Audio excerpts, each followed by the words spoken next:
Shout out to Craig J for sending me this article, and this is another update involving Hannah Payne in the ass. Now, we haven't talked about her in a while because it's been so much other stuff that has happened since the last time we talked about her. We've been caught up in this Amber Geiger trial, and it's crazy because we're gonna have to go from one historical white bitch to another historical white bitch. It's a lot going on, and this is the update. So, as you know, Hannah Payne was charged a second time in where she had to go to jail, sit and await, trial proceedings. Well, guess what? She has been bonded out a second time. And her bond was set at $320,000. Somebody out there must love her because somebody was able to come up with all of that money to bond her out a second time. And that's why I'm like, why does the bitch even have a bond? I give her a bond, then she would not be able to get bonded out. But they keep giving her one. That's why. And the thing is, they keep raising it higher and higher, hoping that no one will pay it. Well, apparently, the first two times didn't work.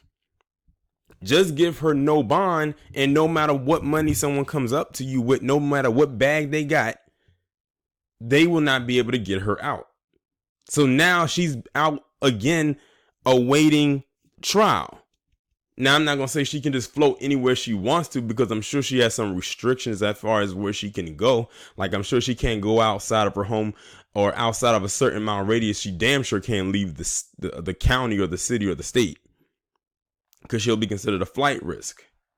And she'll just make that even more worse for herself. But somebody out there must like her, or love her, I should say, to spend or drop $320,000 to get her wicked ass out of jail. Now I'm going to go ahead and read this article coming from WSBTV.com. It says a Fayetteville woman accused of fatally shooting a man who left the scene of a hit and run crash has been granted bond for a second time after she was indicted on new charges in June. Hannah Renee Payne in the ass, age 22, was granted a $320,000 bond on Friday. She had previously been granted bond after being arrested on a murder charge in May for the shooting death of 62-year-old Kenneth Herring. However, she was indicted on new charges in June, leading to her bond being revoked and her being rearrested. On May 7th, Payne decided to follow Herring's pickup truck after she saw it hit another vehicle near Clark Howell Highway in G885, Clayton County Police said at the time. Payne called 911 before following the truck about a mile to the intersection to the Riverdale Road in Forest Park Highway. Riverdale Road and Forest Parkway. She then blocked the driver, who prosecutors said may have been a medical episode, with her Jeep and got out of her vehicle to confront him with her gun in hand. At some point, Payne allegedly shot Herring in the abdomen, killing him. Prosecutors said Payne ignored the instructions of the 911 dispatchers who told her to stay at the scene of the initial hit and run and not to engage the other driver. In the background, you can hear Payne say, "Get out of the car, get out of the car." See, this bitch, she deputized herself.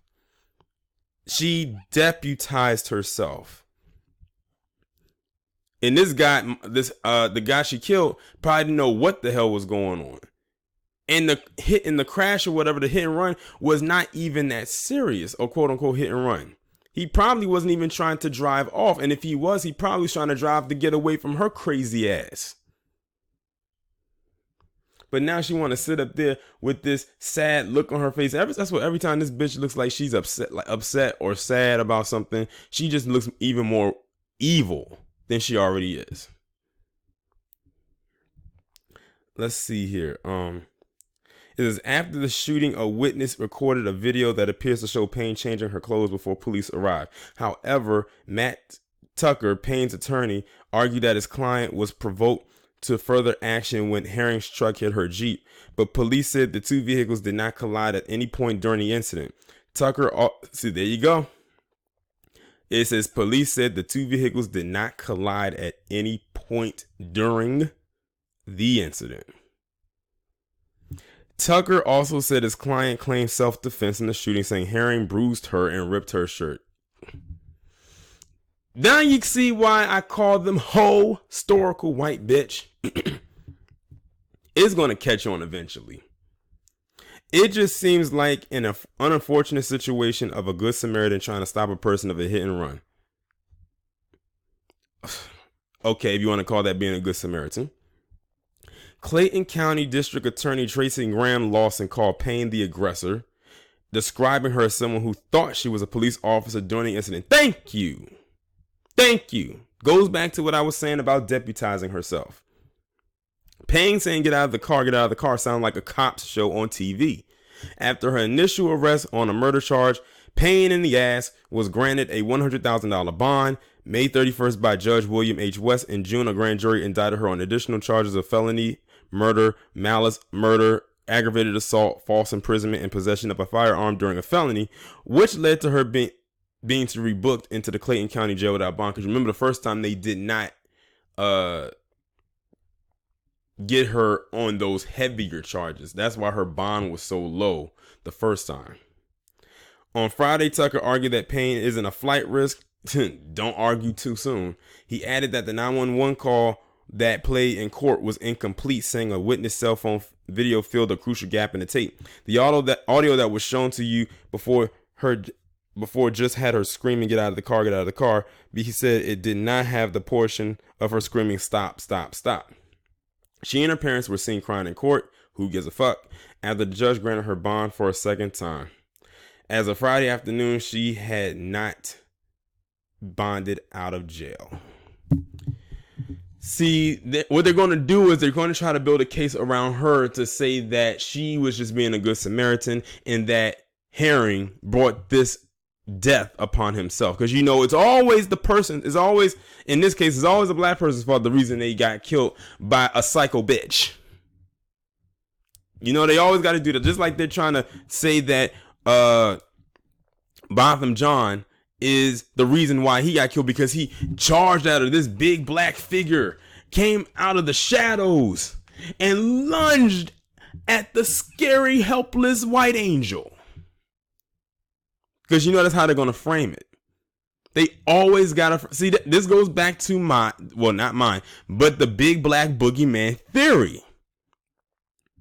Any black man that's over 6 foot, probably close to 200 pounds, or looks it, would be deemed a threat. Because that's the narrative they have put out there about black men for so long. And it's caught on. And then they'll paint the historical palm-colored bitch as this damsel in distress.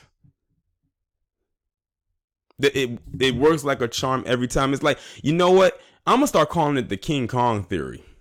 If you know the movie King Kong, it works just like how they're playing it out in every scenario involving a black man and a white woman in situations like this. Every single time. But she's still going. But the thing is, she's still going to trial. But the thing is, they keep bonding this bitch out. They just need to. If they didn't give her a bond, then she would still be in jail. I wonder what is the grounds of giving people a bond and not giving them one. This was grounds to not give her one. But see, now that she's bonded out a second time, there's no new charges they can bring upon her as far as we know. So she's going to stay out until the trial occurs. And I think the trial is most likely going to be sometime next year. It would have to be. But y'all let me know what y'all think about this down in the comments, and I'll talk to you in the next one.